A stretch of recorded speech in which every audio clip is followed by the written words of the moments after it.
In the previous lesson, I explained each of the 8 directional functions in relation to one of 4 categories.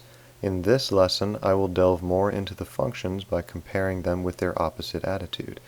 For instance, I will start by comparing extroverted thinking to introverted thinking. As explained earlier, extroverted thinking is an extroverted rational function, meaning it is aggressive towards objects. It seeks to conform things in the outside world to certain standards by setting specific goals. Meanwhile, introverted thinking is an introverted rational function, meaning it develops and builds up series of inner principles that it lives by.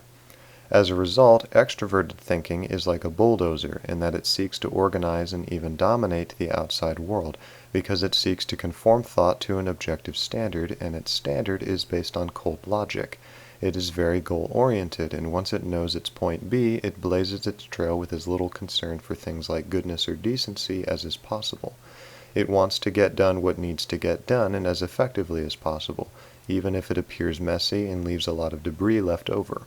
Introverted thinking, however, is not goal-oriented at all. Introverted thinking is very theoretical, developing perfectly sound principles with which to govern its life and the phenomenon that affect its subject, but not focusing much on the nitty-gritty outside world. Jung offers the following insight into introverted thinking. External facts are not the aim and origin of this thinking, although the introvert would often like to make it so appear. Hence, in the statement of new facts, its chief value is indirect, because new views, rather than the perception of new facts, are its main concern. It formulates questions and creates theories. It opens up prospects and yields insight, but in the presence of facts, it exhibits a reserved demeanor. As illustrative examples, they have their value, but they must not prevail. Facts are collected as evidence or examples for a theory, but never for their own sake. Should this latter ever occur, it is done only as a complement to the extroverted style. Thus, we also see that extroverted thinking is focused and concerned with external facts, because it is focused on information received from objects. In this way, introverted thinking is somewhat related to deductive reasoning because it starts with theories to explain the presence of facts, while extroverted thinking is more inductive. It starts with facts to develop a theory, though it doesn't particularly care for theories any more than introverted thinking cares for facts. Extroverted feeling is also an extroverted rational function, and thus tends to set goals to create harmony and goodness in the outside world. The sentimental values it judges by are developed from objective outside data. Jung describes the quirks this generates. It agrees with objective values. If one has always known feeling as a subjective fact, the nature of extroverted feeling will not immediately be understood, since it has freed itself as fully as possible from the subjective factor and has, instead, become wholly subordinated to the influence of the object. Even where it seems to show a certain independence of the quality of the concrete object, it is nonetheless under the spell of traditional or generally valid standards of some sort. I may feel constrained, for instance, to use the predicate beautiful or good, not because I find the object beautiful or good from my own subjective feeling, but because it is fitting and politic so to do, and fitting it certainly is, inasmuch as a contrary opinion would disturb the general feeling situation. A feeling judgment such as this is in no way a simulation or a lie, it is merely an act of accommodation. A picture, for instance, may be termed beautiful because a picture that is hung in a drawing room and bearing a well-known signature is generally assumed to be beautiful, or because the predicate ugly might offend the family of the fortunate possessor, or because there is a benevolent intention on the part of the visitor to create a pleasant-feeling atmosphere, to which end everything must be felt as agreeable. In other words, extroverted feeling is often marked by its desire to accommodate others, to produce an atmosphere agreeable to others, to soothe, to harmonize with others. Meanwhile, introverted feeling is governed by subjectively determined standards of sentiment. Its sentimental principles are personal and therefore unique to it. Thus, rather than trying to be accommodating to others, its focus is to live by the sentimental principles it has developed for itself, and to respect the sentimental principles it assumes others have developed for themselves. It thus becomes certifying and championing, valuing sincerity of expression, because this is bringing out what is personal and valuable to the individual over the objectively determined values of the masses. Introverted feeling is often credited with some of the more beautiful, sincere works of art in the world, while extroverted feeling is credited with objectively beautiful or soothing decorations or works of art, presented to please others rather than express or champion inner values. In this way, extroverted feeling often puts the world or objective values over their own personal feelings, while introverted feeling puts their own personal values over the feelings of the world.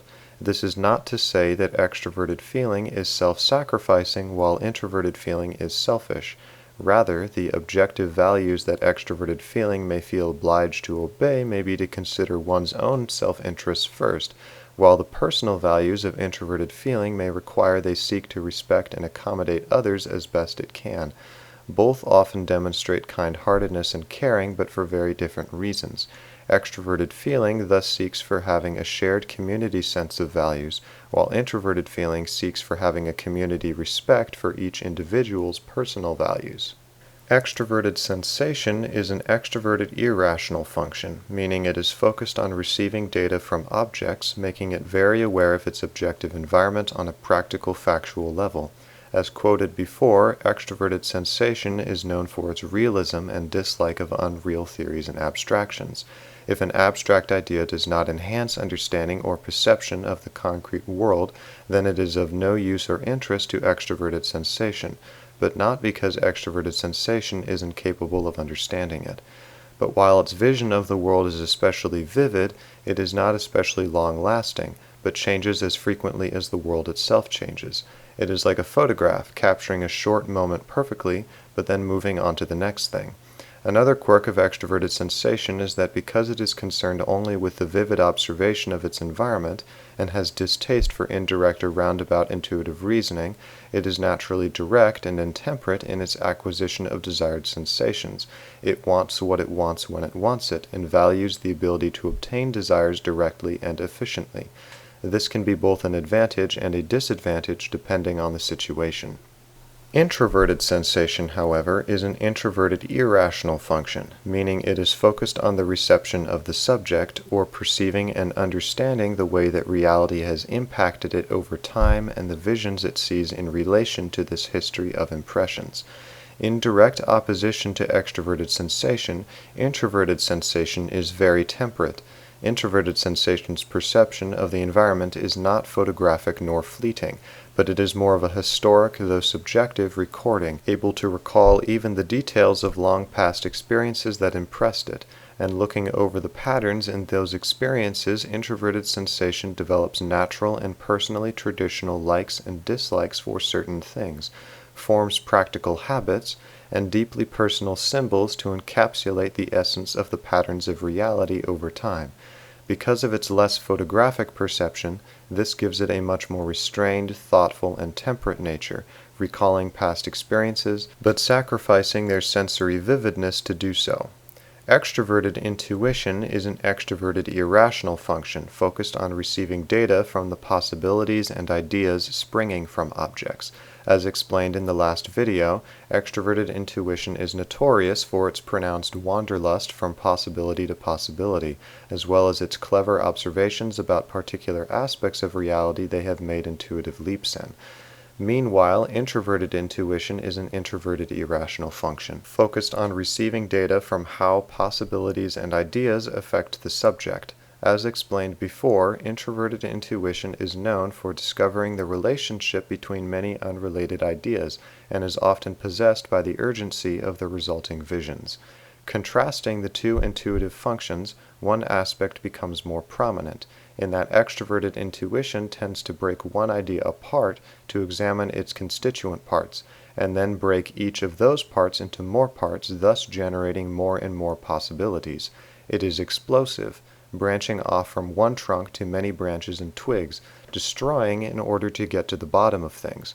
Meanwhile, introverted intuition is combining, bringing many different and seemingly opposed ideas down into one overall theory, and thus gaining insight into a whole sweep of events, seeking the right theory over a multitude of theories, and in that way trying to get to the bottom of things. This was another long segment, but in a sort of review, extroverted thinking is more inductive, focused on facts, while introverted thinking is more deductive, focused on theories.